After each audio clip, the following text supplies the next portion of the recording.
রাজুকে পূর্বাঞ্চলে নতুন শহর প্রকল্প প্লট দুর্নীতি ৩ মামলায় শেখ হাসিনা, শেখ রেহানা ও টিলিপ সিদ্দিক, রাদওয়ান মুজিব সিদ্দিক, আজমিনা সিদ্দিক সহ ২৩ জনের বিরুদ্ধে প্রথম দিনের সাক্ষ্য গ্রহণ শেষ হয়েছে।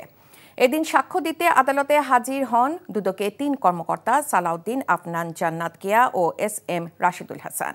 পৃথক ৩ মামলায় শেখ হাসিনা ও শেখ রেহানা পরিবারের ৪ সদস্য ছাড়া অন্য আসামিরা হলেন সাবেক গণপূর্ত প্রতিমন্ত্রী শরীফ আহমেদ, জাতীয় গৃহায়ন ও গণপূর্ত মন্ত্রণালয়ের সচিব শহীদুল্লাহ খন্দকার, সিনিয়র সহকারী সচিব পুরবী গোলদার, রাজুকের সাবেক চেয়ারম্যান আনিসুর রহমান মিয়া সহ ১৮ জন।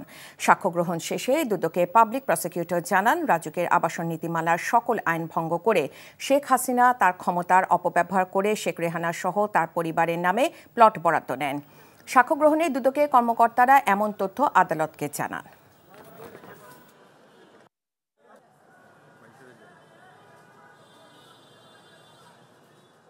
ওনার যে এই পূর্বাঞ্চলে যে আবাসন প্রকল্পে যে প্লট বরাদ্দের বিষয়টা, সেখানে শেখ রেহানা তিনি চেয়ারে থেকে উনি অবৈধভাবে তিনি তার যে ক্ষমতার অপব্যবহার করে তার বোন শেখ রেহানাকে এই প্লট বরাদ্দ দিয়েছেন।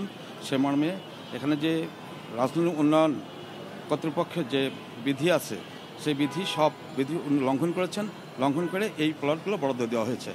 বান্ডেল থাকলে প্রতি সেনমানিতে টাকা বাঁচবে। বিকাশ সেনমানি বান্ডেল কিনে জিতুন প্রতি লেনদেনে।